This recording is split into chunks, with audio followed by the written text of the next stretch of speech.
Now, it's really important that you know what a skinny or a fat fish is. So if you're seeing the bones on your fish, then they are definitely too skinny. So over time, you need to feed the fish up. So all of these fish are on the skinny side, but they are improving, because it's really, really important that you don't over or underfeed your fish. So fish must be fed high quality foods. That's a very good food there. So the quality of the food is everything, but then the amount of the food is very important. And how much the amount counts is really governed by looking at the fish. So if you slowly change the amount you feed, and then over time, if you notice the fish getting fatter or thinner, then you want to always allow a good month for any variation. Now, the most important thing about having a saltwater aquarium is being patient. Now, it's also all about balance. So if you're finding that you're getting a little bit too much brown or red algae in your aquarium, then that will be an imbalance, usually too much phosphate or too much silicate or something like that that's in the aquarium. And then you need to take action to change those levels, but at the same time, you need to be patient. You can't just go and take an action and then suddenly expect the situation to improve. You need to, over time, improve the situation. And the aim is not just to get rid of these algae. The aim is really to grow coralline algae. So at the same time as you're focusing on getting rid of the bad algae, you also want to be focused on growing the good algae. And the way that you're going to grow the good algae is by making sure that you have good calcium, magnesium, KH and pH levels. So make sure that your water's nice and hard, and at the same time, make sure that your nutrient levels are low. So make sure your nitrate and phosphate levels are low, but at the same time, you want to make sure they're not zero, because having a nitrate and phosphate of zero opens up a whole nother can of problems, and that often includes issues with your red cyanobacteria algae. Now, a protein skimmer is very important that it's set properly. This one looks like it's set quite well because the coloured froth is coming over the edge, and the quality of the froth looks okay. But the other thing is how often you clean it. So in a perfect world, you really want to be cleaning the neck of this skimmer twice a week.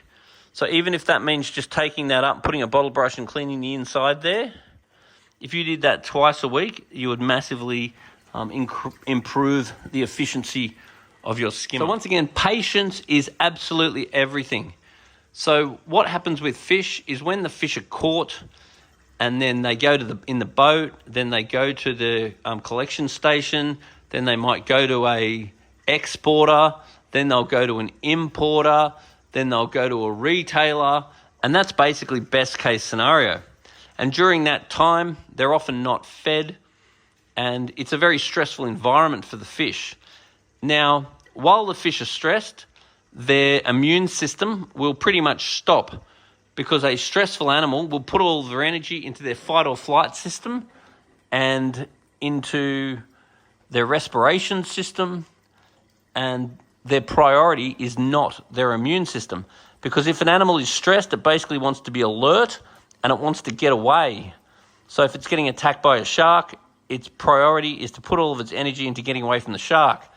It is not putting its energy into its immune system, because disease is something that it can face later on, hopefully when the shark has not eaten it or so forth. So therefore, what needs to happen is you put the fish in, and then you got to give them a good month to settle down before you add more fish. Now, the other thing is the fish have an osmoregulation system, and the osmoregulation system balances the salt in the environment to the body. Now, the salinity of a fish is about half seawater. So if you run lower salinity when you introduce your fish, then you'll find the fish have got better immune systems, because their osmoregulation systems are not as busy. And then you'll find that all of your pathogens are very much suppressed, because they do not like the really fresh water. So you put some fish in, You make sure your salinity is on the low side. Then you can slowly raise your salinity again. Some of the corals are not going to be too impressed. And that's why a quarantine tank is so wonderful, because you can do this process in an actual quarantine tank. Then if you've noticed your fish are doing really well and you've had them for at least a month is minimum, you could then consider dropping the salinity and adding some more fish. On the other hand, if you notice any problems, if you notice a bit of white spot, such as if you look very careful on this bigger blue tang, it has a little bit of white spot. If you notice any problem at all, then what you're really wanting to do is get it back to perfect, then wait 6 weeks after it's perfect. So once again, the key to fish is absolute patience, and the key to fish too is documentation. So having a logbook is one of the best things you can do, even just using Facebook. For example, if you buy a new fish and then you put a little post on Facebook, hey, look at my new fish, and you're almost doing that because it time stamps it for yourself. So you can then look through and you can go, oh, look, there's my fish. It was 3 weeks ago and I thought it was 6 weeks ago. So it's really important to document what you got, because relying on your memory is absolutely fatal for your fish, because it's very easy to make mistakes in that sort of regard. So you put your fish in, you monitor them, you make sure they're healthy and happy. If you're concerned about your fish, drop your salinity a little bit. And the other thing that really, really helps in these sorts of circumstances is things like cleaner shrimp. Because cleaner shrimp are one of the most wonderful little animals, and they help to reduce the amount of pathogens in your aquarium, so therefore reduce the chance of your fish getting sick. There are various reef-safe medications that claim to help, and there are the use of a UV sterilizer. So a good, powerful UV sterilizer on a low flow rate, that's another really good way of reducing the chance of getting white spot in your aquarium. But ultimately, pre-quarantining your fish and making sure that you're never breaking the 1 month rule would be the So the aim of a reef aquarium is really to grow coralline algae. So coralline algae is that beautiful plating algae. It's like a purple, pinky algae that grows on your rock. So when your water quality is right, and it's been right for a period of time, it's good to introduce a little bit of coralline algae to the aquarium, because occasionally there may not be any there in order to grow it. So if you've got a little piece of live rock or something with some coralline algae on it, then that's a good way of seeding the aquarium. And then as the coralline algae grows, then that'll help compete for the surface area with your noxious algae, and will really act as a buffer and help to stabilize your aquarium. Now, the other thing that's really, really one of the magical parts of a reef aquarium is your amphipods, copepods, and microorganisms. So you can actually get them now available in a bottle. It's pretty much microscopic, so you, besides seeing tiny little dots in there, you're not really seeing too much.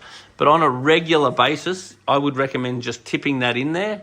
And then what that will do is help to reseed the aquarium with the worms in the compost heap as such. So that's something that I highly recommend. Also, if you do have a UV sterilizer, I'd probably recommend turning that off for a little while, just while your amphipods and copepods establish into the aquarium. And the amphipods and copepods are wonderful little organisms for the fish to feed on.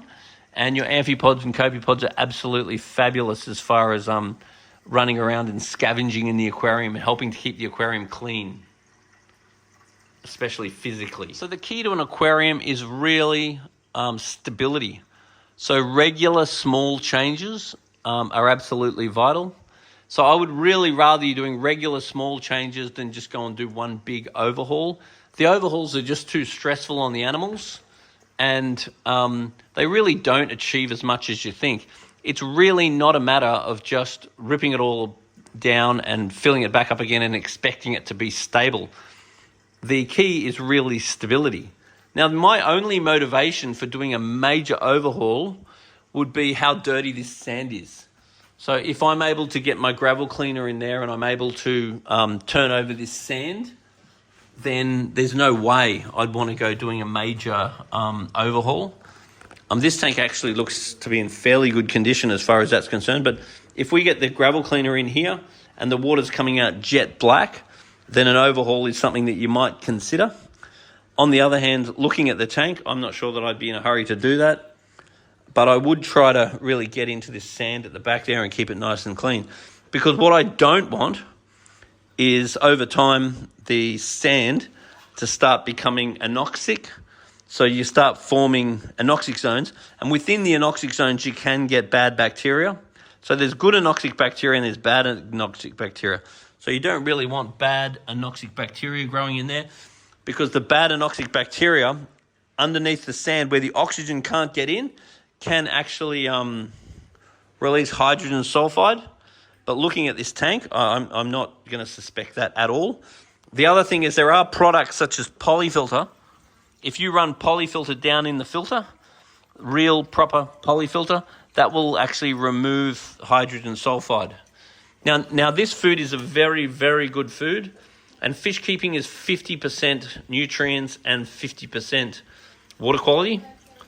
But next time that I buy food, I'll probably go with the probiotic one, because the probiotic one has got a bacteria in it, which means that when the fish poo, the bacteria in the poo eats the poo. But I'm very happy with the quality of that food. I just need to feed these fish a little bit more regularly until they fatten up a bit more. So this tank's currently running at about 0.028 specific gravity, which is on the higher side. Now, because we are worried about white spot in this tank, and there is a little bit of itching and scratching going on, then dropping the salinity would be beneficial, because that will ease the osmotic pressure on the fish and will give the immune system a little bit of a boost. The other thing I would really look at doing too is dosing this tank with Vogel. So Vogel is an artificial immune system booster, and I would definitely like to see that getting used. Also, with all your magnet cleaners and that, particularly the ones with the ends, I prefer to keep them like that out of the water, because that will just sustain them just a little bit better. So this is something I haven't come across before. So it's a little filter that goes on your light for the AI lights. So it just slips over like that, and then it directs the light down and filters the light. So you're losing less of the light off to the side. I actually think that looks pretty cool. I haven't actually seen them before.